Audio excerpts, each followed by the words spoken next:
तो हमारे चैनल की एक बिल्कुल ही नई वीडियो के अंदर आप सभी का स्वागत है। आज हम जिस मूवी के बारे में बात करने वाले हैं उस मूवी का नाम है पुष्पा 2 और ये पुष्पा 2 जिसका पूरा नाम पुष्पा 2 द रूल है वो पुष्पा 1 मूवी का सीक्वल है जो कि इंडिया के अंदर कल रिलीज हुई है। और इस पुष्पा 2 मूवी को लेकर खास बात तो ये है कि ये movie south superstar Allu Arjun की इस साल की इकलौती और सबसे बड़ी मूवी है। और अब क्योंकि मैं इस मूवी को देख चुका हूँ इसीलिए मैं ये बात बोल सकता हूँ कि अगर आप सभी को पुष्पा 1 पसंद आई थी तो आपको पुष्पा 2 जरूर पसंद आएगी, क्योंकि पुष्पा 2 मूवी पुष्पा 1 से भी बहुत ज्यादा बढ़िया है। सो इसीलिए आज की इस वीडियो के अंदर मैं इसी पुष्पा 2 मूवी को डिटेल से एक्सप्लेन करने जा रहा हूँ और आप सबको इस मूवी की पूरी कहानी बताने जा रहा हूँ ताकि आप सब भी घर बैठे इस पूरी मूवी को एंजॉय कर सकें। तो इसी बात पे जल्दी से वीडियो को लाइक कर दीजिए और कमेंट्स में पुष्पा लिख दीजिए ताकि हमें भी ये पता चल सके कि आपको मूवी की स्टोरी पसंद आई है। और हाँ, जिन्होंने चैनल को सब्सक्राइब नहीं कर रखा है वो सब जल्दी से चैनल को सब्सक्राइब कर लीजिए और हमारे चैनल की सारी लेटेस्ट वीडियोस को सबसे पहले देखने के लिए सब्सक्राइब बटन के बगल के बेल आइकन को भी ऑल पर सेट कर लीजिए। तो आइए अब हम बिना किसी देरी के आज की इस कमाल की वीडियो को स्टार्ट करते हैं। सो ये तो आप सब जानते ही हैं कि पुष्पा 2 पुष्पा 1 का सीक्वल है, यानी कि पुष्पा 2 के अंदर हमें जो भी सीन्स दिखाए गए हैं वो सभी पुष्पा 1 के आगे के हैं। और इसीलिए जिन्होंने भी पुष्पा 1 नहीं देखी है या फिर देखी तो है पर उन्हें याद नहीं है, उन सभी के लिए हम पुष्पा 1 को रिकैप कर लेते हैं, यानी कि 1-2 मिनट के अंदर पुष्पा 1 में जो भी हुआ उसे जान लेते हैं ताकि हम पुष्पा 2 की कहानी को बिल्कुल अच्छे से समझ सके। तो अब जो पुष्पा मूवी है उसके अंदर दो ही मेन चीजें हैं, जिनमें से पहला है खुद पुष्पा और दूसरा है लाल चंदन। पुष्पा की बात करें तो पुष्पा राज एक बहुत ही बहादुर और अकलमंद इंसान है और पुष्पा की एक खासियत है कि वो ना तो किसी से डरता है और ना ही किसी के आगे झुकता है। अब पुष्पा के जो फादर थे उनकी 2 बीवियां थी, जिनमें से पहली बीवी से उन्हें 2 बेटे थे और दूसरी वाइफ से 1 बेटा जो कि पुष्पा था। लेकिन अब क्योंकि पुष्पा के फादर ने पुष्पा की मदर से कभी शादी नहीं की थी, इसीलिए पुष्पा के जो दोनों सौतेले भाई थे वो पुष्पा को अपना भाई नहीं मानते थे। यहाँ तक कि जब पुष्पा के फादर की डेथ हो गई तब पुष्पा के दोनों सौतेले भाइयों ने पुष्पा और उसकी मदर को जायदाद से बेदखल कर दिया और पुष्पा को नाजायज करार कर दिया, जिसके बाद से पुष्पा अपनी मदर के साथ रहने लगा। और जब पुष्पा जवान हो गया तब वो मजदूरी का काम करने लगा। लेकिन अब क्योंकि पुष्पा के अंदर किसी के सामने ना झुकने का एक एटीट्यूड था, इसीलिए पुष्पा हर जगह पर अपने एटीट्यूड में रहता था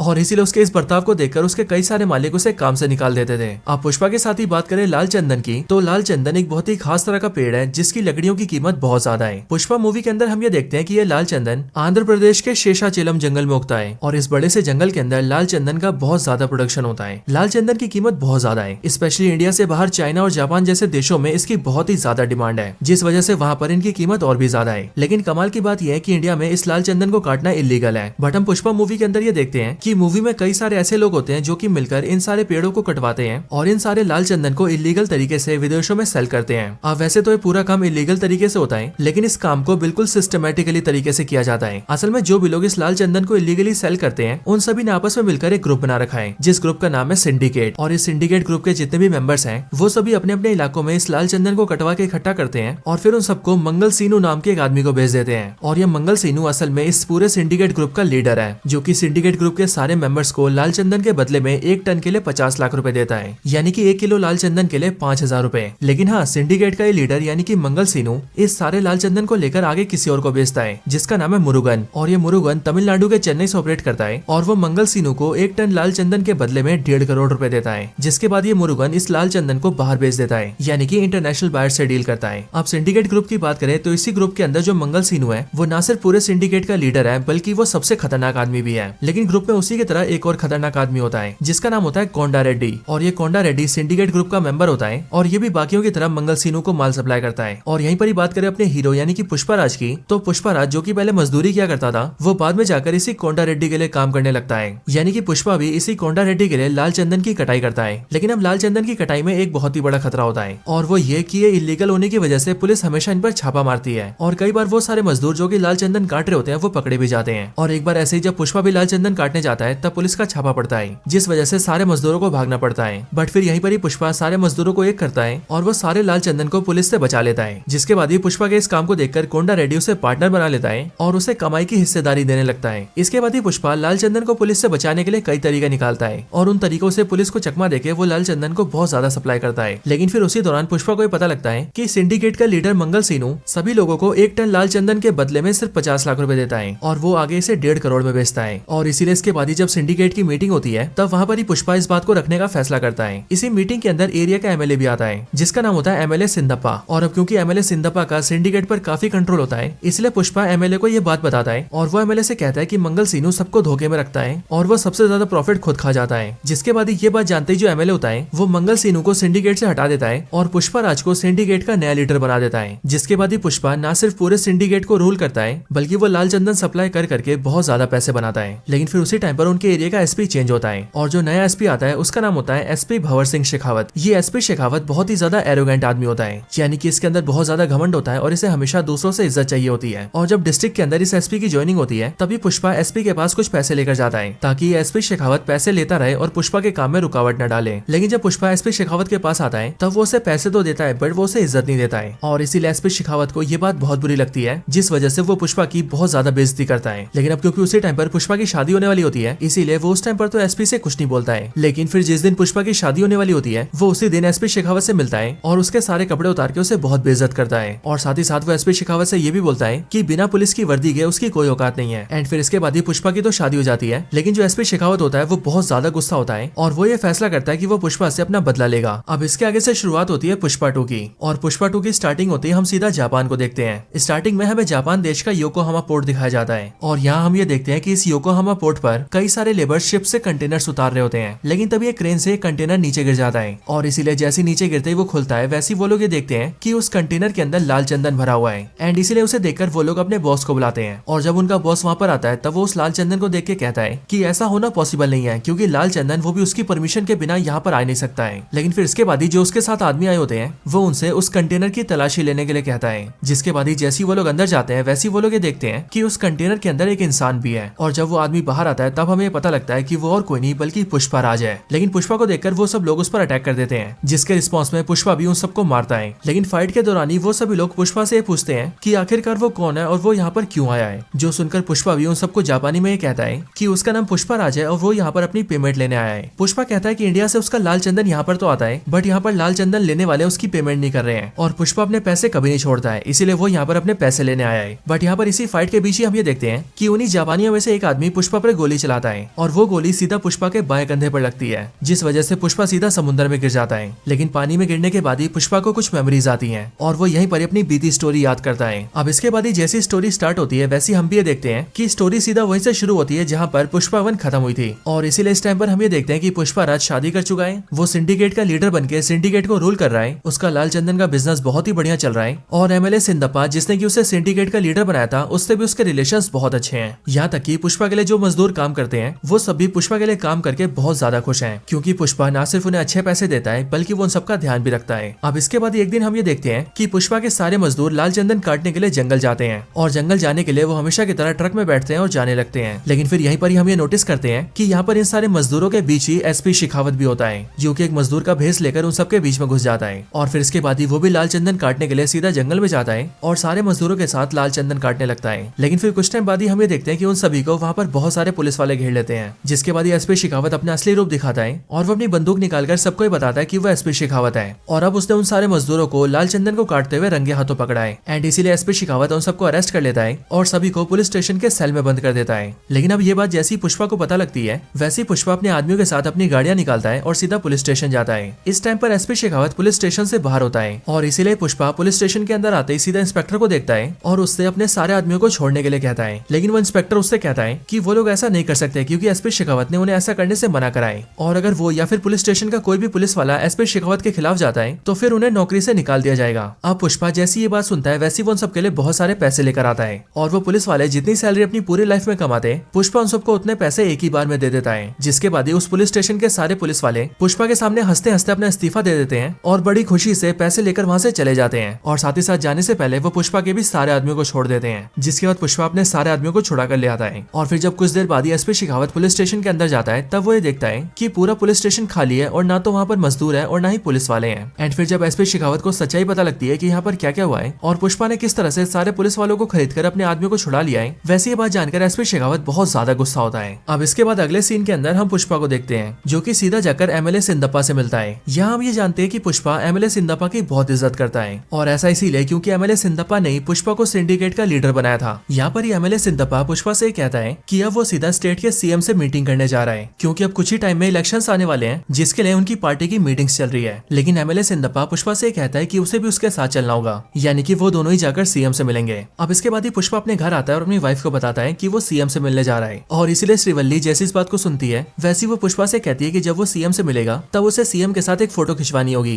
क्योंकि वो अपने पति पुष्पा और सीएम की फोटो को अपने घर में लगाना चाहती है ताकि वो लोगों को ये दिखा सके कि उसके पति पुष्पा की सीएम तक बातचीत है। अब श्रीवल्ली की बात सुनकर पुष्पा उसकी बातों पर हंसता है और फिर वो अपनी वाइफ श्रीवल्ली से कहता है कि वो ऐसा करेगा और वो अपनी वाइफ के लिए सीएम के साथ फोटो खिंचवाएगा। अब इसके बाद ही पुष्पा एमएलए सिंदप्पा के साथ सीधा सीएम ऑफिस जाता है और वहाँ जाकर सीएम से बातचीत करता है। यहाँ पर जो सीएम होता है वो एमएलए और पुष्पा दोनों से मिलता है, लेकिन जब पुष्पा सीएम से फोटो खिंचवाने की बात करता है तब सीएम पुष्पा को साफ मना कर देता है। और सिर्फ यही नहीं बल्कि वो पुष्पा की बहुत ज्यादा बेइज्जती भी करता है और वो सीएम पुष्पा को पैर के जूतों से कंपेयर करता है। इन बातों को सुनकर एमएलए सिंदप्पा सीएम से कहता है कि असल में फोटो खिंचवाने की इच्छा पुष्पा की वाइफ की है, इसीलिए आप पुष्पा के साथ एक फोटो खिंचवा लीजिए। बट ये बात सुनकर भी सीएम गुस्सा होता है और वो पुष्पा को नासमझ आदमी कहता है जो कि अपनी बीवी की बात सुन रहा है। और फिर ये सारी बातें बोलकर सीएम एमएलए और पुष्पा दोनों को वहाँ से भेज देता है। अब इसके बाद ही हमें देखते हैं कि सीएम की बातें पुष्पा को बहुत ज्यादा हिट करती है और उन बातों से पुष्पा को बहुत ज्यादा बुरा लगा होता है। लेकिन यहाँ पर ही एमएलए सिंदप्पा पुष्पा को संभालता है, जिसके बाद ही पुष्पा एमएलए से एक सवाल पूछता है। पुष्पा एमएलए सिंदप्पा से कहता है कि क्या अगर कल को आप सीएम बनते हैं तो क्या आप मेरे साथ फोटो खिंचवाएंगे? जो सुनकर एमएलए सिंदप्पा कहता है हाँ मैं तुम्हारे साथ फोटो खिंचवाऊंगा, लेकिन असल में मैं सीएम नहीं बन सकता, मैं तो सिर्फ मामूली सा एमएलए हूँ। पर इस बात पर पुष्पा एमएलए से कहता है कि अब तो एमएलए सिंदप्पा ही सीएम बनेंगे। ये बात सुनकर एमएलए सिंदप्पा चौंक जाता है और वो पुष्पा से कहता है कि ऐसा करने में ना करके 100 करोड़ लगेंगे। लेकिन पुष्पा उनसे कहता है कि 100 नहीं बल्कि वो 500 करोड़ खर्च करेगा, लेकिन अब तो वो एमएलए सिंदप्पा को सीएम बना के रहेगा। और पुष्पा ऐसा इसीलिए कर रहा है क्योंकि सीएम की बातें उसे तो ज्यादा बुरी नहीं लगी, लेकिन सीएम ने उसकी वाइफ के लिए जो बुरी भली बातें कही उससे पुष्पा को बहुत तकलीफ हुई है और इसीलिए वो सीएम को ही हटा देगा। अब इसके बाद ही एमएलए सिंदप्पा और सीएम जिस पार्टी से होते हैं, पुष्पा उसी पॉलिटिकल पार्टी के प्रेसिडेंट के छोटे भाई से मिलता है और पुष्पा उसे 5 करोड़ रुपए देता है एंड वो पार्टी प्रेसिडेंट के छोटे भाई से कहता है कि उसे प्रेसिडेंट से बात करनी है। जिसके बाद ही हम ये देखते हैं कि वो सीधा अपने बड़े भाई को फोन करता है, यानी कि पॉलिटिकल पार्टी के प्रेसिडेंट को, और उससे सीधा पुष्पा की बात करवाता है। यहाँ पर हम भी ये जानते हैं कि जो इस पॉलिटिकल पार्टी का प्रेसिडेंट है उसका नाम है प्रताप रेड्डी, जिसे प्ले किया है एक्टर जगतपति बाबू ने। पुष्पा प्रताप रेड्डी से फोन पे बात करके उससे कहता है कि उसने उसके ऑफिस में एक तोहफा भिजवाया है। और फिर उसी टाइम पर हम भी ये देखते हैं कि प्रताप रेड्डी के ऑफिस में एक सोफा आता है जिस सोफे के अंदर 25 करोड़ रुपए होते हैं। और वो देखकर पुष्पा प्रताप रेड्डी से कहता है कि ये तोहफा उसने प्रताप रेड्डी के लिए भेजा है ताकि वो खुशी खुशी एमएलए सिंदप्पा को सीएम बनने दे।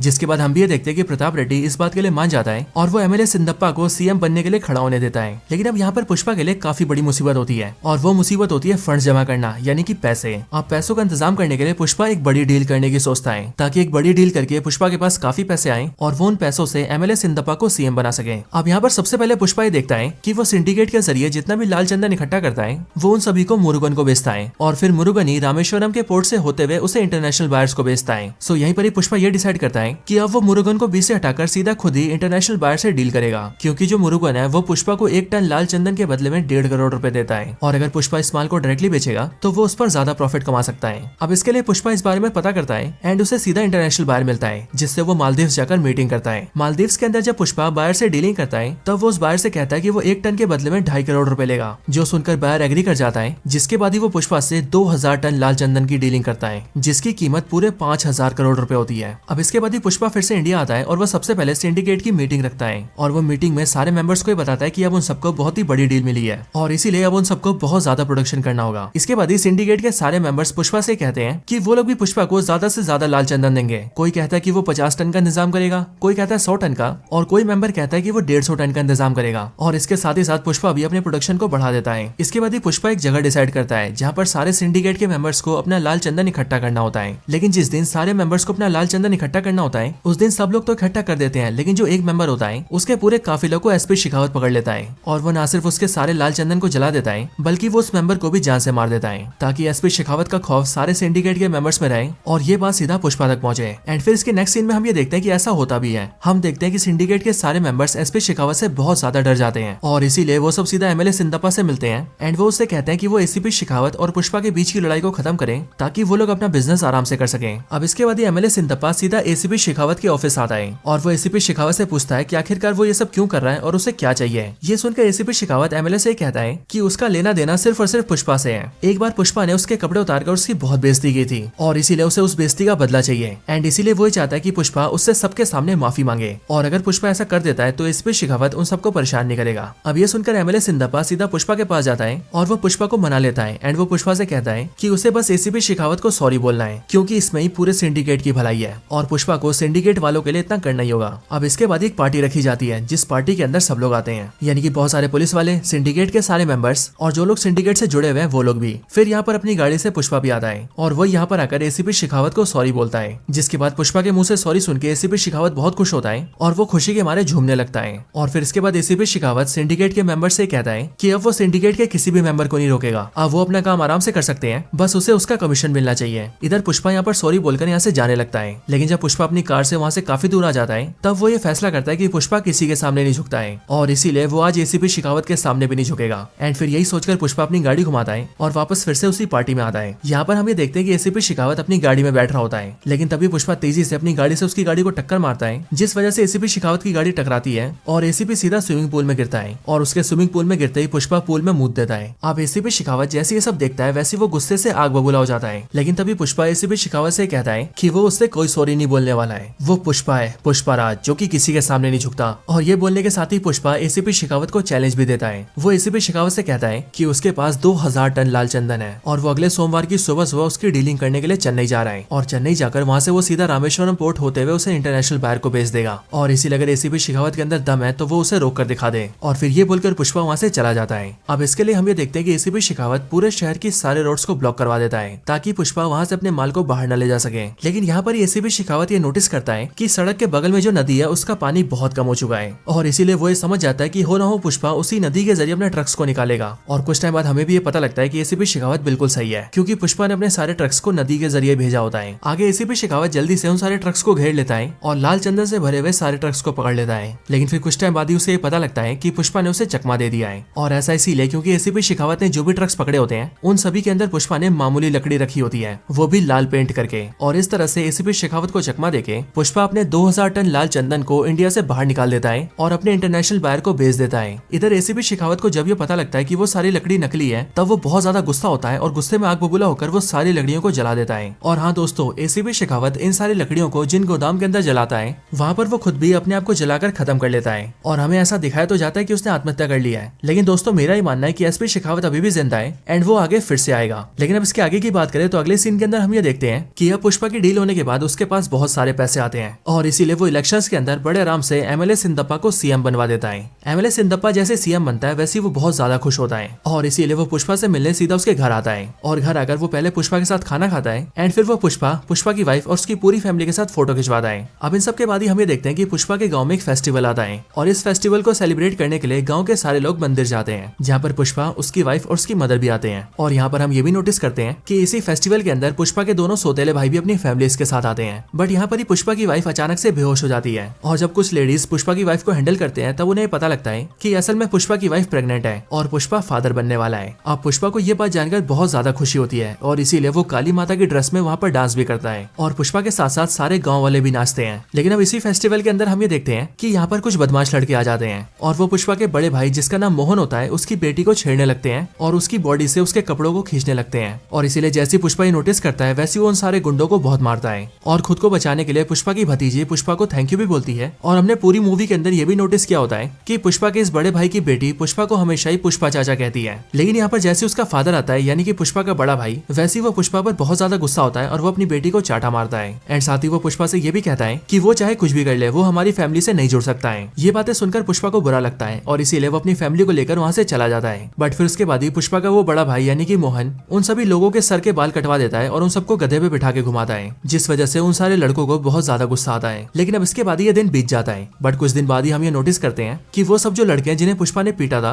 वो सब अपना बदला निकालने के लिए पुष्पा के बड़े भाई की बेटी को किडनैप कर लेते हैं। और अब क्योंकि पुष्पा के बड़े भाई ने उन सबको गंजा करके गधे पे बिठाया था, इसीलिए वो लोग उसे फोन करके कहते हैं कि वो भी अब टीवी पर आएगा और लाइव टेलीकास्ट करके बीचों बीच रोड पे अपने आप को टकला करेगा। ये बातें जानकर पुष्पा के बड़े भाई की जो वाइफ होती है यानी कि पुष्पा की भाभी, वो सीधा पुष्पा के घर आती है और ये सारी बातें पुष्पा को बताती है। और पुष्पा को जैसे ये पता लगता है कि उसकी भतीजे को किडनैप कर लिया गया है, वैसे ही पुष्पा बहुत ज्यादा गुस्सा होता है और वो अपने लोगों को लेकर सीधा मीडिया हाउस जाता है और वहाँ पर खुद को लाइव टेलीकास्ट करते हुए सबके सामने ऐलान करता है कि जिसने भी उसकी भतीजे को किडनैप किया है वो चुपचाप उसकी भतीजे को वहीं पर छोड़ दे जहाँ से उसने उसे उठाया है, और अगर वो ऐसा नहीं करता है तो पुष्पा एक एक आदमी को चुन चुन के मारेगा। अब इसके बाद ही वो लड़का जिसने लड़की को किडनैप किया था वो सीधा पुष्पा को फोन करता है और वो पुष्पा से कहता है कि वो उसे एक एड्रेस दे रहा है जिस एड्रेस पर वो उस लड़की के साथ है और अगर पुष्पा को उसे बचाना है तो वो पुष्पा को बचाने के लिए वहाँ पर अकेला आए। लेकिन इसी टाइम पर हम दूसरी साइड ये भी देखते हैं कि पुष्पा के इस लाइव टेलीकास्ट को पार्टी के हेड प्रताप रेड्डी ने भी देखा होता है और इसीलिए ये देखकर वो सीधा एमएलए सिंदप्पा को बुलाता है जो कि अब सीएम बन चुका है एंड उसे अपने ऑफिस बुलाकर वो उससे कहता है कि आखिर ये पुष्पा क्या कर रहा है, जिस पर एमएलए सिंदप्पा या फिर यूं कहे सीएम सिंदप्पा उसे बताता है कि असल में एक बदमाश अपने कुछ साथियों के साथ उसकी भतीजी को उठाकर ले गया है और इसीलिए पुष्पा उसे मारने जा रहा है। बट ये बात सुनते प्रताप रेड्डी सिंदप्पा से कहता है कि असल में जो लड़का पुष्पा की भतीजी को उठाकर ले गया है वो और कोई नहीं बल्कि उसके छोटे भाई का इकलौता बेटा है और अपने उस भतीजे से उसे भी बहुत प्यार है और इसीलिए वो जो चाहे वो कर सकता है। इसीलिए प्रताप रेड्डी सिंदप्पा से कहता है कि वो पुष्पा को फोन करके कहे कि वो ऐसा ना करे और वो उसके भाई के बेटे से दूर रहे।